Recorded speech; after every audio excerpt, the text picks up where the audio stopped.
8 अगस्त 1942 को बॉम्बे के गोवालिया टैंक मैदान पर हजारों की भीड़ थी।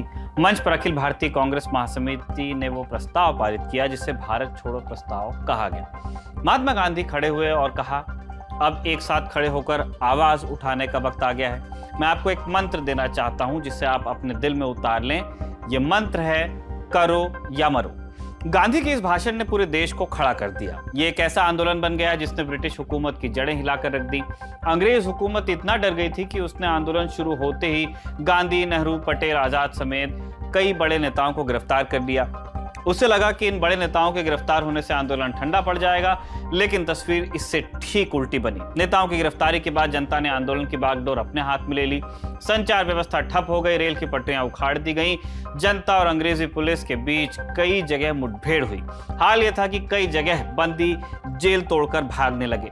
गांधी जी की बात पर पूरा देश ब्रिटिश हुकूमत के खिलाफ हो गया था, लेकिन एक शख्स जिसकी काबिलियत पर खुद गांधी को भी कभी शक नहीं रहा, उसने इस आंदोलन का विरोध किया और इस शख्स का नाम था डॉक्टर भीमराव आंबेडकर। आज हम जानेंगे कि आखिर क्यों भीमराव आंबेडकर ने भारत छोड़ो आंदोलन का विरोध किया था। नमस्कार, मेरा नाम है निखिल और आप देख रहे हैं तारीख, जिसमें हम सुनाते हैं उस तारीख से जुड़ी भारत की ऐतिहासिक कहानियां।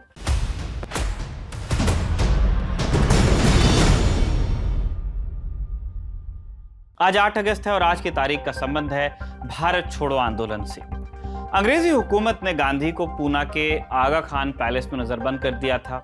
विरोध में गांधी जी ने उपवास शुरू कर दिया। अंग्रेजों से नाराज होकर वॉइसरॉय की एग्जीक्यूटिव काउंसिल के कई सदस्यों ने भी अपने पद से इस्तीफा दिया, लेकिन डॉक्टर आंबेडकर ने ऐसा करने से मना कर दिया। उन्होंने तर्क दिया कि पद से इस्तीफा देने से कोई लाभ नहीं होगा। आंबेडकर इस गतिरोध के लिए ब्रिटिश सरकार को दोषी ठहराने के पक्ष में भी नहीं थे। आंबेडकर का गांधी से मतभेद था और इसीलिए उन्होंने गांधी द्वारा शुरू किए गए आंदोलन में उनका साथ नहीं दिया। उनका विचार अलग था। इस तरह की बातें आम हो गई थीं तब। उस समय उन्हें देश विरोधी तक कहा गया, लेकिन क्या ये सच था? इस बात को जानने से पहले थोड़ा जान लेते हैं कि आखिर डॉक्टर आंबेडकर और गांधी के संबंध कैसे थे। 14 अगस्त 1931 वो दिन था जब भीमराव आंबेडकर पहली बार गांधी से मिले थे। इसके लिए गांधी जी ने उन्हें खुद खत लिखा था। बंबई के मणि भवन में हुई इस मुलाकात की चर्चा काफी समय तक सियासी गलियारों में रही। गांधी जी की बातें इतनी आत्मीयता भरी होती थी कि विरोधी भी उनसे मिलकर उनके कायल होते थे।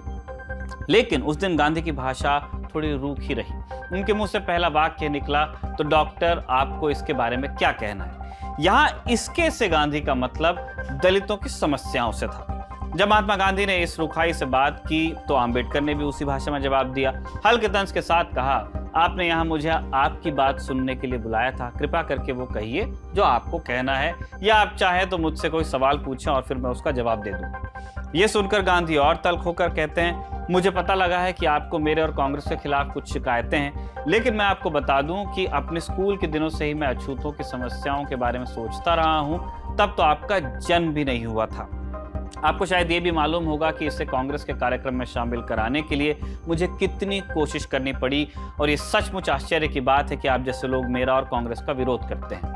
अपना रुख जाहिर करने के लिए खुलकर बोलिए। इसके जवाब में डॉक्टर आंबेडकर की बातों में भी तल्खी और व्यंग्य साफ देखा जा सकता था। वो कहते हैं, ये सच है कि जब आपने अछूतों की समस्या के बारे में सोचना शुरू किया तब मेरा जन्म भी नहीं हुआ था। सभी बूढ़े और बुजुर्ग लोग हमेशा अपनी उम्र की दुहाई देते रहते हैं। यह भी सत्य है कि आपके कारण ही कांग्रेस ने इस समस्या को मान्यता दी, लेकिन मैं आपसे कहूंगा कि कांग्रेस ने इस समस्या को औपचारिक मान्यता देने के अलावा कुछ भी नहीं किया। आप कहते हैं कि कांग्रेस ने अछूतों के उत्थान पर 20 लाख रुपए खर्च किए। मैं कहता हूं कि ये सब बेकार गए। इतने में मैं अपने लोगों का नजरिया बदल कर रख देता, लेकिन इसके लिए आपको मुझसे बहुत पहले मिल लेना चाहिए था। कहा जाता है कि इस दौरान दोनों के बीच और भी बातें हुई और माहौल तनावपूर्ण ही रहा। कहते हैं कि पूना पैक्ट को लेकर जो हंगामा हुआ था, उसके बाद गांधी और आंबेडकर के बीच तल्खियां और बढ़ गईं। 24 सितंबर 1932 को पूना पैक्ट समझौता दोनों के बीच पूना के यरवदा जेल में हुआ था। दरअसल भीमराव आंबेडकर भारत के दलित, शोषित और वंचित तबके को अधिकार दिलाने के लिए लंबे समय से लड़ रहे थे। उनके जीवन का कॉज ही था। काफी कोशिशों के बाद साइमन कमीशन 1928 में डिप्रेस क्लासेस को पर्याप्त प्रतिनिधित्व देने के लिए राजी हुआ था। दस्तावेज तैयार हो गए थे और 17 अगस्त 1932 को ब्रिटिश सरकार ने दलितों को अलग निर्वाचन का अधिकार भी दिया था। दलितों को 2 वोट देने का अधिकार मिला। 2 वोट सिस्टम में दलित 1 वोट से अपना प्रतिनिधि चुनते और दूसरे वर्ग से वो सामान्य वर्ग के किसी प्रतिनिधि को भी चुनते।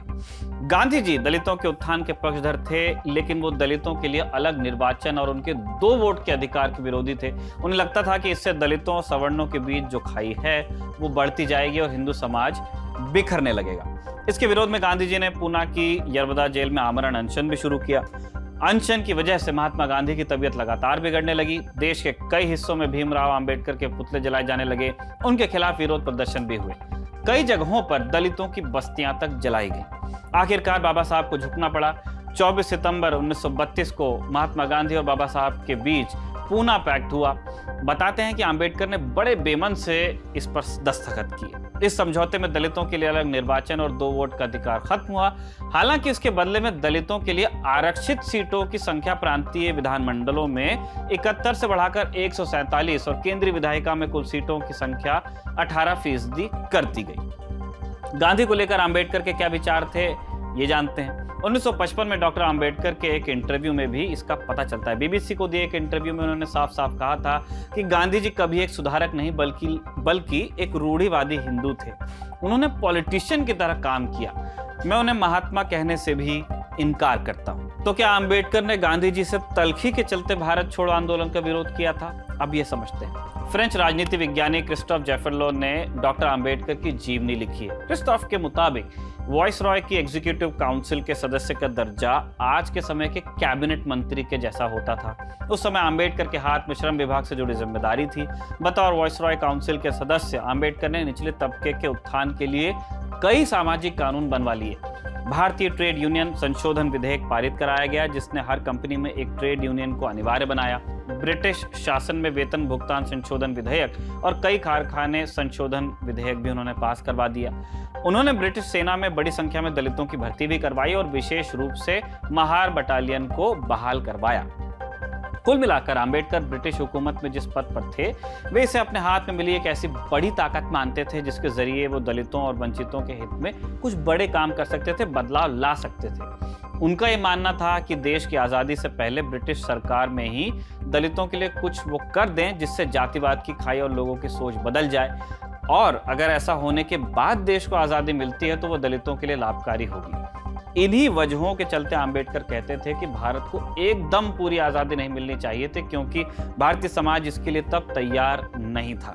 अंग्रेजों के भारत से जाने के बाद भी एक बात को लेकर अंबेडकर डरे हुए थे। क्रिस्टोफ जेफरलो इसके बारे में लिखते हैं, जब भारत छोड़ो आंदोलन हुआ उसी समय द्वितीय विश्व युद्ध छिड़ा हुआ था। इस दौरान दुनिया ने जापानी और नाजियों की हरकतों को देखा था। नेहरू की तरह अंबेडकर भी मजबूती से मानने लगे थे कि नाजी, इतालवी फांसीवादी और जापानी अंग्रेजों से कहीं ज्यादा खतरनाक हैं। ये सब देखकर ही अंबेडकर ने अंग्रेजों के साथ मिलकर काम करने का फैसला लिया था। दरअसल उन्हें यह डर था कि अंग्रेजों के जाने के बाद कहीं नाजी और जापानियों ने भारत पर कब्जा कर लिया तो परिणाम बहुत ज्यादा बुरे होंगे। अंबेडकर ने भारत छोड़ो आंदोलन के दौरान एक बार इस बात का जिक्र करते हुए कहा भी था, सभी भारतीयों की सच्ची देशभक्ति यही है कि वो भारत छोड़ो जैसे आंदोलन में अराजकता फैलाने से रोकें, क्योंकि इसमें कोई संदेह नहीं कि इस तरह के आंदोलन हमारे देश को जापान का गुलाम बनाने में मदद भी कर सकते हैं। देखा जाए तो गांधी और अंबेडकर के लक्ष्य अलग अलग थे, दोनों के रास्ते भी थोड़े जुदा थे, लेकिन दोनों अपनी अपनी जगह पर सही थे। आज के लिए इतना ही। तारीख के इस एपिसोड को लिखा था हमारे साथी अभय ने और कैमरे पर रिकॉर्ड किया था हमारे दोस्त जतिन ने। देखते रहिए द ललन टॉक।